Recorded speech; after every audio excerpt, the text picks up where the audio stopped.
నమస్తే folks, welcome to my channel. Folks, మనవి కాని బంధాల్ని దగ్గర చేసే కాలం పరీక్ష పెడుతుంది. ఒకవేళ పరీక్షలో గెలిస్తే ఆ బంధం తీపి జ్ఞాపకాలతో జీవితం ఆనందంగా గడిచిపోతుంది. పరీక్షలో ఓడిపోతే ఆ బంధం ఇచ్చే గాయాలతో జీవితం భారంగా గడిచిపోతుంది. ఖచ్చితంగా ప్రతి పరిచయం, ప్రతి బంధం ఏదో ఒక జ్ఞాపకాన్ని ఇచ్చే వెళ్తుంది. అసలు నేను ఈ మాట చెప్పడానికి గల కారణం real star Srihari. Real star Srihari మరణం కేవలం ఇండస్ట్రీ వర్గాలకే కాక అనేక మంది జనాల్ని శోక సముద్రంలోకి ముంచేసిందనే చెప్పొచ్చు. ఇక ఆయన లాంటి మంచి మనసున్న వ్యక్తి దూరం అవ్వడం ఎవరు జీర్ణించుకోలేకపోయారు.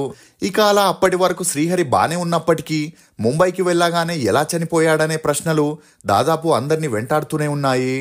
అయితే ఒక ఫంక్షన్లో ఈ విషయం గురించి మాట్లాడిన డిస్కో శాంతి ఆయన చనిపోయిన రోజు షూటింగ్ కోసం ముంబైకి వెళ్లి హోటల్లో దిగామని, కాస్త ఒంట్లో నలతగా ఉందని చెప్పడంతో డాక్టర్కి ఫోన్ చేసి హోటల్కి పిలిపించారని, అలా వచ్చిన డాక్టర్ ఏదో ఇంజెక్షన్ ఇచ్చాడని, తాను నైటీలో ఉండడంతో లోపలికి వెళ్లి బట్టలు మార్చుకుని వచ్చేలోపు శ్రీహరిని లీలావతి హాస్పిటల్కి తీసుకెళ్లారని, దీంతో వెంటనే తను కూడా ఆ హాస్పిటల్కి వెళ్ళిందని, అయితే తను వెళ్లేలోపే ఆయన్ని ఐసీయూలో పెట్టారని, కనీసం లోపలికి కూడా వెళ్ళనివ్వలేదని చెప్పింది. ఇక అలా తను దొంగతనంగా ఐసీయూ లోపలికి వెళ్ళగానే అప్పటికే శ్రీహరి రక్తం మడుగులో ఉండటం చూసి గట్టిగా అరవడంతో తనని బలవంతంగా బయటికి పంపించేశారని డిస్కో శాంతి భావోద్వేగంతో చెప్పుకొచ్చింది. అసలు శ్రీహరి మరణం వెనుకున్న రహస్యం ఏంటి? రౌడీజం చేయడం వల్లే అతి తక్కువ సమయంలో శ్రీహరి బాగా డబ్బు సంపాదించాడా? శ్రీహరిని రాజకీయంగా ఎందుకు ఎదగనివ్వలేదు? చెడు అలవాట్ల వల్లే ఆరోగ్యాన్ని కోల్పోయాడా? శ్రీహరి కొడుకులకి సినిమా ఇండస్ట్రీలో ఎందుకు ఎవరూ సపోర్ట్ చేయట్లేదు అనే నమ్మలేని నిజాల్ని ఈ వీడియోలో చెప్పడానికి నేను ప్రయత్నిస్తాను. మీరు మాత్రం ఈ వీడియోని పూర్తిగా చూడండి.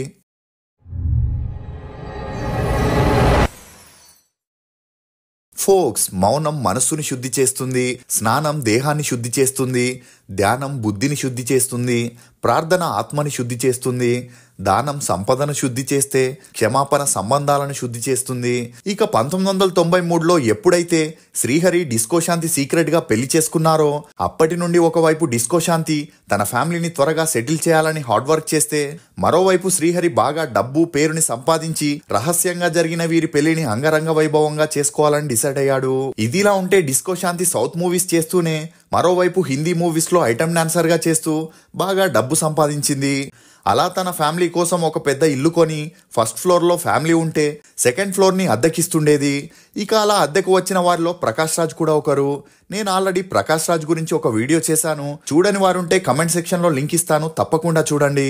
ఇక అలా ప్రకాష్ రాజ్కి డిస్కో శాంతి చెల్లెలు లలితా కుమార్కి మంచి స్నేహం ఏర్పడి ఆ స్నేహం కాస్త నిదానంగా ప్రేమగా మారింది. ఇక వీరిద్దరి విషయం డిస్కో శాంతికి తెలియడంతో ప్రకాష్ రాజ్ ఆ పెళ్లికి సిద్ధంగా లేకపోయినా సింపుల్ గా వీరిద్దరికి పెళ్లి జరిపించేసింది. అలా తన అన్నాదమ్ముల్ని, అక్కా చెల్లెళ్ళందరినీ సెటిల్ చేసి ఫ్యామిలీ గడవడానికి పైన పోర్షన్ లో 4 రూముల్ని అద్దెకిచ్చింది.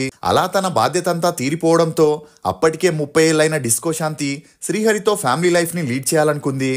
కానీ శ్రీహరి పరిస్థితి దీనికి భిన్నంగా ఉండేది. ఎందుకంటే ఛాన్స్ల కోసం ఎక్కడికి వెళ్ళినా చిన్న చితిక పాత్రలే ఇచ్చేవారు.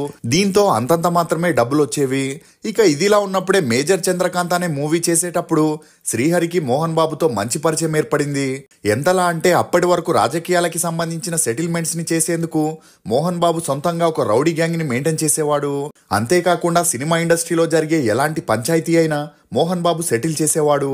అలా ఇతనికి రాజకీయంగా ఎన్టీఆర్ గారు, సినిమా పరంగా దాసరి గారు సపోర్ట్ చేయడంతో అతి తక్కువ కాలంలోనే మోహన్ బాబు డబ్బు పేరుతో పాటు మంచిగా ఆస్తుల్ని కూడా సంపాదించుకున్నాడు. ఇక 1993 తర్వాత ఒకవైపు హీరోగా, మరోవైపు ప్రొడ్యూసర్గా మోహన్ బాబు బిజీ అవ్వడంతో ఇలాంటి సెటిల్మెంట్స్ కోసం ఒక నమ్మకస్తుని చూస్తున్నప్పుడే మేజర్ చంద్రకాంత్ మూవీ సమయంలో మోహన్ బాబు శ్రీహరిని కలవడం, శ్రీహరి గురించి తెలుసుకొని చాలా ఇంప్రెస్ అయిన మోహన్ బాబు తన సెటిల్మెంట్ బాధ్యతల్ని శ్రీహరికి అప్పగించడం జరిగింది. అంతేకాకుండా అప్పటికే తలసాని శ్రీనివాస్ యాదవ్, అంజన్ యాదవ్, దాను నాగేంద్రలకి రాజకీయాల్లో మంచి గుర్తింపు రావడంతో వారి సపోర్ట్తోనే రాజకీయంగా అవసరం ఉంటే శ్రీహరి తన గ్యాంగ్తో వెళ్లి సెటిల్మెంట్ని చేసేవాడు.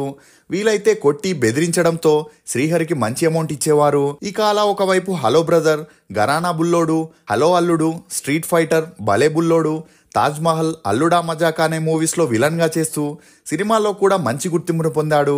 ఇక అలా 2 సంవత్సరాల్లోనే శ్రీహరి ఒక పెద్ద ఇల్లుని కొని 1996లో ఇండస్ట్రీ మొత్తానికి ఇన్విటేషన్ ఇచ్చి గ్రాండ్ గా తిరుపతిలో పెళ్లి చేసుకోవడం జరిగింది. ఇక పెళ్లికి ముందే తను సెటిల్మెంట్ చేస్తున్న విషయం డిస్కో శాంతికి చెప్పగా ఆమె ఇతనికి పూర్తిగా సపోర్ట్ చేయడం మొదలెట్టింది. ఇక శ్రీహరి డిస్కో శాంతిని పెళ్లి చేసుకోవడంతో చాలా మంది సినిమాల్లో ఉండేవారు శ్రీహరిని వెక్కిరించడం మొదలెట్టారు. అలా డిస్కో శాంతికి చాలా మందితో ఎఫ్ఐఆర్స్ ఉండేవని, అలాంటి ఐటమ్ డాన్సర్ ని ఎందుకు పెళ్లి చేసుకున్నావని శ్రీహరితో జగపతి బాబు, అర్జున్ సర్జా లాంటి వారు చెప్పినా శ్రీహరి మాత్రం అదంతా పట్టించుకోకుండా పెళ్లి తర్వాత డిస్కో శాంతిని సినిమాల్లో నటించకుండా ఆపేశాడు. ఇక ఇదిలా ఉంటే శ్రీహరికి రాజకీయాల్లో, సినిమాల్లో పెరిగిన స్నేహితుల కారణంగా రోజు రోజుకి చెడు అలవాట్లకి బానిసయ్యాడు. ఇక 1987లో ఇండస్ట్రీకి వచ్చిన శ్రీహరికి 1998 అయినా విలన్ గా కామెడీ రోల్స్ నే ఇచ్చేవారు. దీంతో శ్రీహరి ఎప్పటికైనా హీరో అవ్వాలనే ఆశయంతో ఉండేవాడు. ఇక మరోవైపు తను చేసే సెటిల్మెంట్స్ తో మంచిగా ల్యాండ్స్ ని, కార్లని కొంటూ బ్యాంక్ బ్యాలెన్స్ ని కూడా పెట్టుకున్నాడు.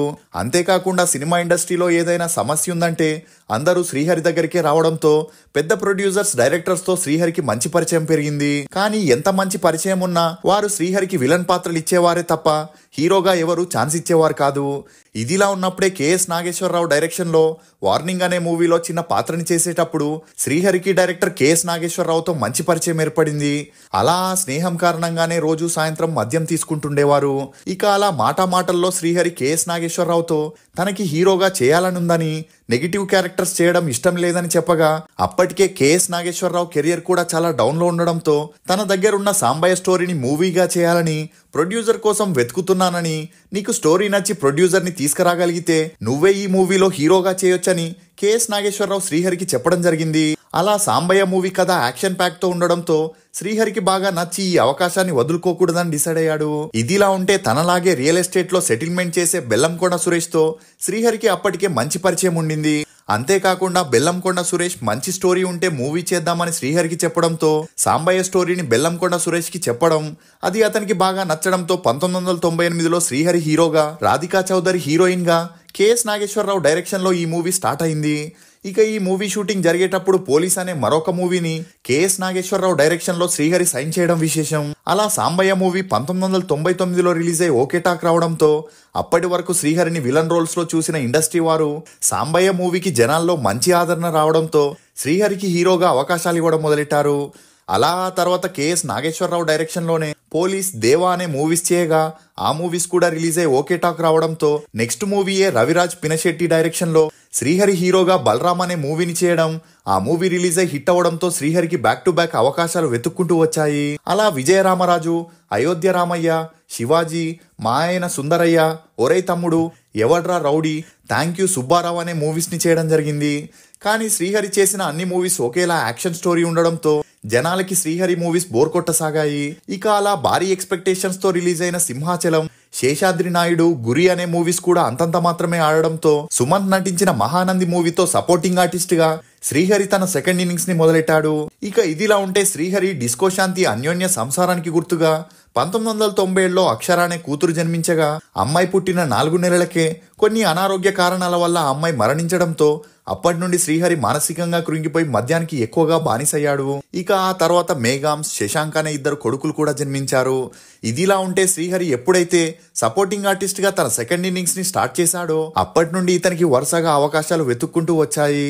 అలా నువ్వొస్తానంటే నేనొద్దంటానా, డి, వియాల వారి కయ్యాలు, ప్రేమాభిషేకం, సరోజ, కింగ్ అనే మూవీస్ చేస్తూనే ఆ మధ్యలోనే శ్రీ చలనచిత్ర అనే ఓన్ ప్రొడక్షన్ హౌస్ ని ఓపెన్ చేసి అందులో తనే హీరోగా, ప్రొడ్యూసర్ గా శ్రీ మహాలక్ష్మి, హనుమంతు, శ్రీశైలం, సామ్రాజ్యం అనే మూవీస్ చేయడం జరిగింది.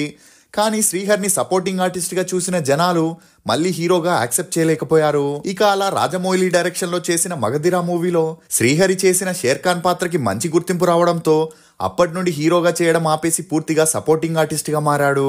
అలా డాన్ సీన్, బృందావనం, అహానా పెళ్ళంట, యమహో యమ, జబర్దస్త్ అనే మూవీస్ చేస్తూ 2012లో డివి సహదేవ్ డైరెక్షన్ లో పోలీస్ గేమ్ అనే మూవీలో హీరోగా చేయగా ఈ మూవీ 2013 మార్చి 29న రిలీజ్ అయి ఫ్లాప్ అయింది. ఇక ఇదిలా ఉంటే శ్రీహరికి మద్యం ఎక్కువ అవడంతో 2011 నుండి ఇతని హెల్త్ చాలా అప్సెట్ అయి హాస్పిటల్లో చేర్పించడం జరిగింది. ఇక అలా చెక్ చేసిన డాక్టర్స్ లివర్ ప్రాబ్లం వచ్చిందని చెప్పి అందుకు మెడిసిన్స్ ఇవ్వడంతో పాటు ఇక పైన మద్యం తీసుకోకూడదని చెప్పిన ఆస్పత్రి నుండి ఇంటికి వచ్చాక మళ్ళీ యథావిధిగా ఫ్రెండ్స్ తో కలిసి తాగుతుండేవాడు. ఇదిలా ఉంటే శ్రీహరికి రాజకీయాల్లో పెరిగిన మంచి కాంటాక్ట్స్ తో 2003లో కాంగ్రెస్ లోకి చేరాడు. అలా ఆ పార్టీ ద్వారా ఎమ్మెల్యే అయి జనాలకి సేవ చేయాలనుకున్నాడు. ఇక ఇదిలా ఉంటే రాజకీయాల్లోకి వెళ్లిన తర్వాత కూతురు పేరు మీదుగా అక్షర ఫౌండేషన్ అని స్థాపించి దాని ద్వారా ఫ్లోరైడ్ బారిన పడిన మేడ్చల్ పరిధిలోని అనంతారం, లక్ష్మాపూర్, నారాయణపూర్ ని దత్తత తీసుకొని వారికి మినరల్ వాటర్ ని కూడా అందించేవాడు. ఇక ఇదిలా ఉన్నప్పుడే 2009లో జరగబోయే ఎలక్షన్స్ కోసం శ్రీహరి వైఎస్ రాజశేఖర్ రెడ్డి గారిని కుకట్పల్లి నియోజకవర్గం నుంచి ఎమ్మెల్యేగా టికెట్ అడగగా అందుకు రాజశేఖర్ రెడ్డి గారు ఇవ్వకపోయేసరికి ఆ పార్టీకి రాజీనామా చేసి బయటకు వచ్చేశాడు. ఇక అలా 2014 ఎలక్షన్స్ లో బీజేపీ తరపు నుండి పోటీ చేయాలనుకున్నాడు. కానీ మనం ఒకటి తలిస్తే దైవం మరొకటి తలిసినట్టు ఇతనికి ఉన్న లివర్ ప్రాబ్లంతో పాటు జాండీస్ కూడా రావడంతో 6 ప్యాక్ తో ఉన్న మనిషి అమాంతంగా చాలా లీన్ అయిపోయాడు. ఇక అలా శ్రీహరిని కొన్ని ఆడియో ఫంక్షన్స్ లో చూసిన వారంతా ఇతనికి ఏదో భయంకరమైన వ్యాధొచ్చిందని అందుకే ఇలా అయిపోయాడని గుసగుసలాడసాగారు. ఇక ఇదే విషయంపై మీడియా శ్రీహరిని అడగగా అందుకు తను డైట్ లో ఉన్నాడని, నెక్స్ట్ మూవీ కోసం వెయిట్ తగ్గుతున్నాడని చెప్పినా ఎవరూ నమ్మలేదు. ఇదిలా ఉంటే శ్రీహరి హెల్త్ రోజు రోజుకి సీరియస్ అవడంతో డాక్టర్లు శ్రీహరికి ఉప్పు కారం లేని ఫుడ్ ని తినాలని చెప్పినా శ్రీహరి మాత్రం తనకి నచ్చిన ఫుడ్ ని తీసుకుంటుండేవాడు. ఇదిలా ఉన్నప్పుడే ప్రభుదేవా డైరెక్షన్ లో ఆర్ రాజ్ కుమార్ అనే హిందీ మూవీలో ఒక సపోర్టింగ్ క్యారెక్టర్ కోసం శ్రీహరిని ప్రభుదేవా అప్రోచ్ చేయడం జరిగింది. ఇక అప్పటికే ప్రొడక్షన్, పాలిటిక్స్, సోషల్ సర్వీస్ చేయడంతో పాటు అడిగిన వారందరికీ లేదనకుండా దానం చేయడంతో ఇతని ఆర్థిక పరిస్థితులు దారుణంగా మారాయి. అంతేకాకుండా ఇతని ట్రీట్మెంట్ కి, అప్పులు తీర్చడానికి ఇంటిని తాకట్టు పెట్టి డబ్బు తీసుకునే పరిస్థితికి వచ్చాడు.